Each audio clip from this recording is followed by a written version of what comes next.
Diddy claimed that somebody held a knife to his throat.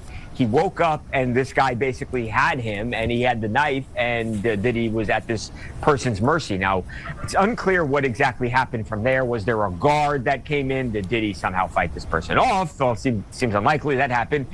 Or did the person just leave? Bottom line, this guy, at least according to people close to Diddy and Diddy himself, could have hurt him badly or even taken his life. Sean Diddy Combs was supposed to walk out of prison in May 2028, but the government just changed his release date to June 4th. And the reason is far more disturbing than anyone realized. We're not talking about a scheduling mishap or bureaucratic red tape. Federal Bureau of Prisons records don't lie. Diddy's sentence was extended after not one but multiple rule violations, including a three-way call prison officials flagged as suspicious. It all happened in early November, a moment so consequential that the Bureau itself updated his release profile quietly but unmistakably. His team scrambled to frame it as business as usual, saying it was just a routine legal call, nothing improper. But then the documents surfaced. The FBI summary showed the call wasn't legal, privilege at all, but an unauthorized back channel, wired to voices who weren't supposed to be on the line. If you're wondering why this matters, it's because in the federal system, even minor rule breaking can mean weeks or months tacked onto a sentence. That's the official record. But behind the scenes, we've heard a very different version, one that points to drinking, bribery, and a high-wire campaign to bend incarceration to his will. And Freed were in the unit that was one floor above mine. So in terms of like the setting, it's a fairly decent chance that the room I'm describing is similar to where Diddy is. Yeah. This is the same man who wrote a formal letter to the judge last October, allegedly broken to his core, asking for mercy because he'd lost his way. Correctional sources at FCI Fort Dix tell us what's actually going on inside is nothing like his public plea for leniency. Far from a portrait of remorse, Indy was caught drinking a homemade concoction in his very first week. Soda, sugar, apples left to ferment in his cell for almost 2 weeks. We've been told that unit supervisors considered moving him to lockdown, but decided instead to keep him in place, hoping the issue would quiet down. That is until the phone call incident hit the radar days later. Here's where perception and reality split. Diddy's handlers brushed off every rumor, urging the public and press to give him the benefit of the doubt. But the people actually inside say this was no isolated screw-up. They hint at a pattern, small infractions that look accidental in passing, but coordinated in sequence. Officially, Diddy's team denies any wrongdoing. They insist he's focused on personal growth, working in the chapel library, avoiding conflict, and sticking to the substance treatment program. But the staff and a handful of industry insiders say otherwise. According to those we've spoken with, there's talk of unauthorized communications beyond the flag call, messages exchanged under the noses of correctional officers, attempts to work his conditions from the inside. Some even claim off the record that Diddy is leveraging his remaining power to access comforts and favors most inmates only dream of. Every time a new incident surfaces, his attorneys slam it all as rumor or fake news. They say the coverage is exaggerated, that Diddy is a model inmate by bureau standards. The trouble is, their explanations are unraveling almost as quickly as new reports come in. The prison's own logs confirm at least 2 major violations since October, drinking and phone misuse, sufficient to formally delay his release. The contradiction grows. On one hand, a defense team building his image as humbled father and reformed mogul. And on the other, a sequence of busts and disciplinary flags building inside the correctional file. He did a whole lot to a whole lot of people, and now he's paying for it. So all these cats, I guess y'all get y'all visitation rights. Some of y'all can get y'all conjugal visits right with them.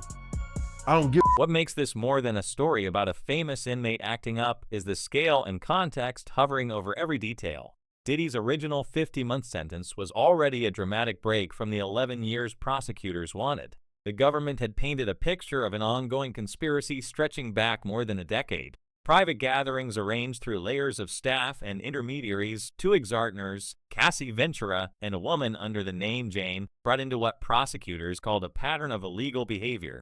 The headlines in July made waves for how much he avoided a racketeering acquit here, a not guilty on trafficking there. But the conviction still landed him on 2 counts of transporting individuals for intimate purposes. Each carried up to 10 years. The final sentence, less than half the government's demand, sent its own kind of message. But that courtroom result came with a warning too. Judges can always revisit release if defendants breach the rules. And as of November, that's what just happened. We can't ignore how these prison missteps connect to the bigger legal storm still circling. Diddy is not facing a clean slate. He's still staring down more than 100 lawsuits, many led by lawyer Tony Busby, each one a loaded trap for further liability. These accusers track his every movement, waiting for any sign he's not taking punishment seriously. Each time a new incident leaks, every complainant and attorney has another argument to throw at upcoming civil hearings. Look at this pattern. Look at the disregard. It's not a mystery why every misstep inside Fort Dix sends aftershocks beyond the walls. This is about more than compliance. Every rule broken is fuel for a larger war over who controls the public story. And thanks to press leaks, social media theorists, and the obsessive eye of industry observers, Diddy's every move is dissected for hidden intent. Interestingly, we haven't seen the indictments yet. There's been some time lag.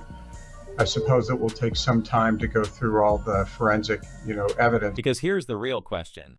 Are these violations just reckless mistakes, small rebellions by a disgraced celebrity chafing at limits? Or is Diddy using his time inside as another act in the constant battle to manage his legacy? Insiders with knowledge of life at Fort Dix suggest it's not always clear where luck ends and influence begins. We keep circling back to the timing, each infraction surfacing just as the next round of legal challenges gets underway. Each public denial from his team quickly met by another page in the Bureau's official file. Behind every headline, there's a contest of narratives.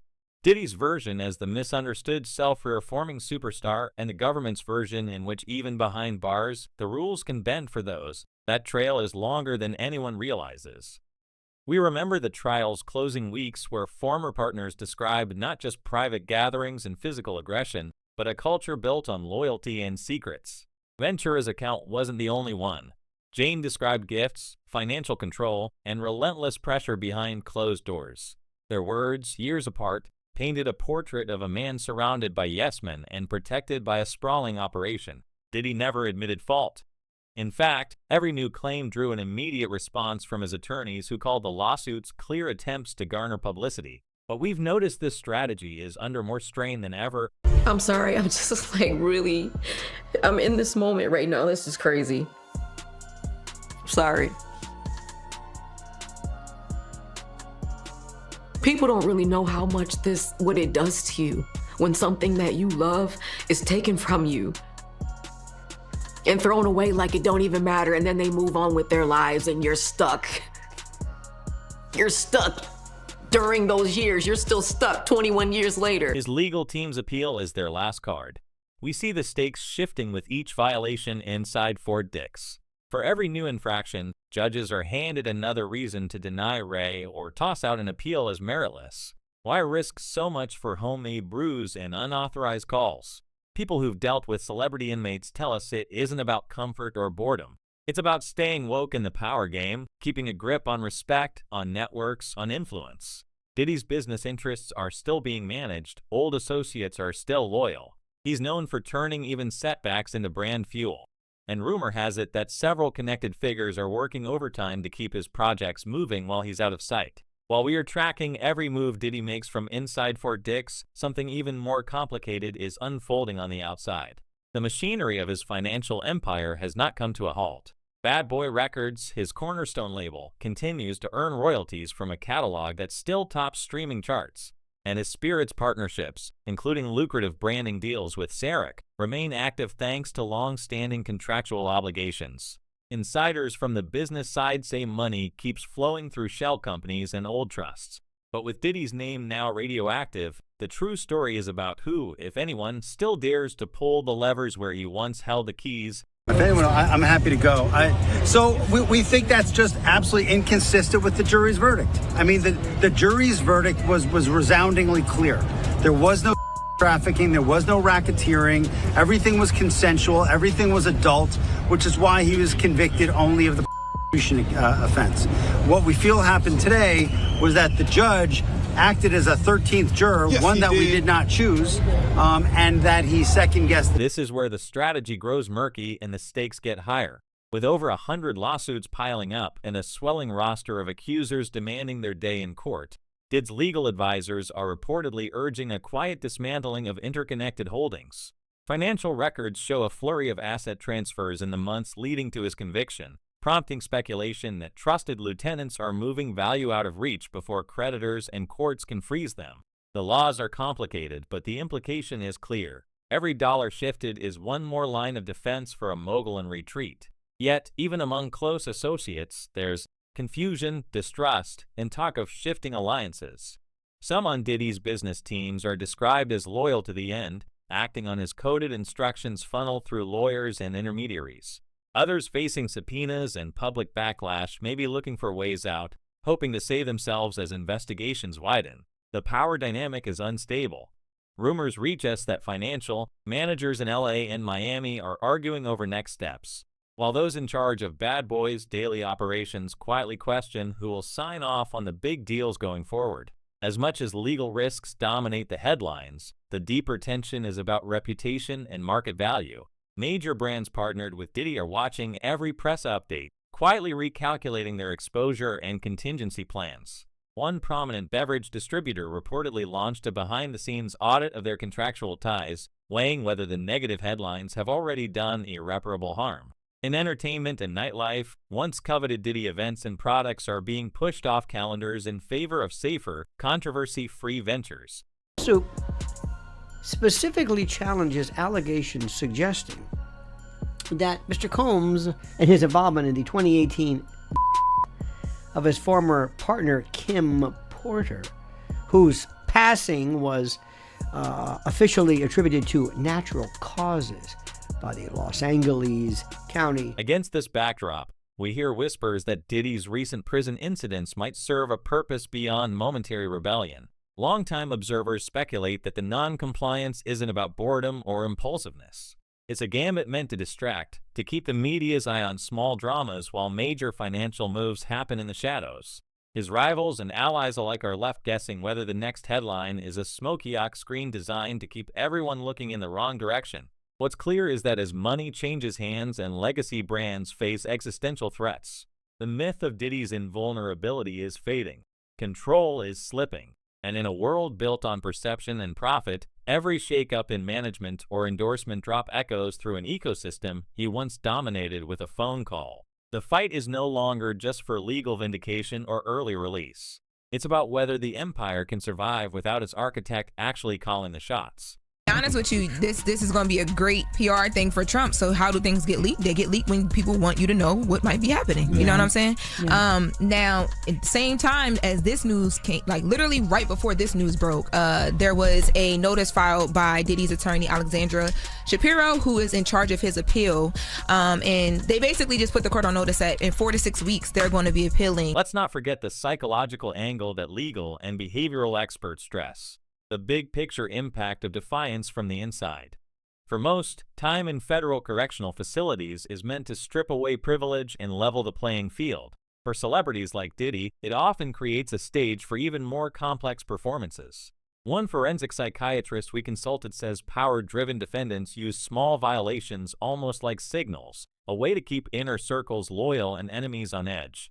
But what makes Diddy's approach unique is a sense of timing. He challenges the system precisely when his legal future hangs in the balance, almost daring the Bureau or his adversaries to catch up. The day after every infraction, his PR operation appears in overdrive. Spokespersons issue reassurances. He is taking sobriety and self-discipline seriously, or the rumors are irresponsible. But every pushback is followed by more details surfacing, penal code citations, unit transfer threats, new filings attached to the civil cases. We can't ignore that the consequences go far beyond one man's sentence. Each incident behind bars reverberates through the courts, through social media, through the boardrooms of labels and companies tied to Diddy's sprawling legacy. What happens when these legal dominoes start falling at the same time? That's the question lobbyists, business partners, and the legal teams are working the game out. In conversations with entertainment lawyers, the consensus is that as long as Diddy can keep sowing confusion, his leverage survives. And that's what frightens the people who want this chapter closed for good. The thought that he might be running his empire from behind a locked door using coded messages and legal loopholes unsettles even veteran observers. Reassurances. He is taking sobriety and self-discipline seriously, or the rumors are irresponsible. But every pushback is followed by more details surfacing, penal code citations, unit transfer threats, new filings attached to the civil cases. We can't ignore that the consequences go far beyond one man's sentence. Each incident behind bars reverberates through the courts, through social media, through the boardrooms of labels and companies tied to Diddy's sprawling legacy. What happens when these legal dominoes start falling at the same time? That's the question lobbyists, business partners, and the legal teams are working the game out. In conversations with entertainment lawyers, the consensus is that as long as Diddy can keep sowing confusion, his leverage survives. And that's what frightens the people who want this chapter closed for good. The thought that he might be running his empire from behind a locked door using coded messages and legal loopholes unsettles even veteran observers. Speaking of Kim Porter, because you knew Kim Porter, is it true that Diddy broke her nose? Bust her nose, man. You know, but it was all, you know, insecurities. Anytime a man would go out his way to wiretap someone's phone or put taps in their homes just to monitor their conversation, that's a sign of insanity. So when you see someone doing that, you can imagine. And every day his release date remains uncertain. The public's interest sharpens. Accusers worry about retribution. Critics warn about influence run amok. And fans scratch their heads, wondering what's real and what's performance. The fact remains, no other music figure of this generation has faced this exact storm. Found not guilty on some of the gravest conspiracy charges, then hamstrung by enough violations to jeopardize early release on lesser counts. For all the hand-wringing by spokespeople, for all the carefully crafted apologies and media strategies, we keep landing in the same place. A figure who refuses to meet the system on its terms, even as the stakes climb higher with each passing month. So, what happens if Diddy walks out in June 2028, both chastened and emboldened? Will he try to rebuild his image with another carefully choreographed comeback,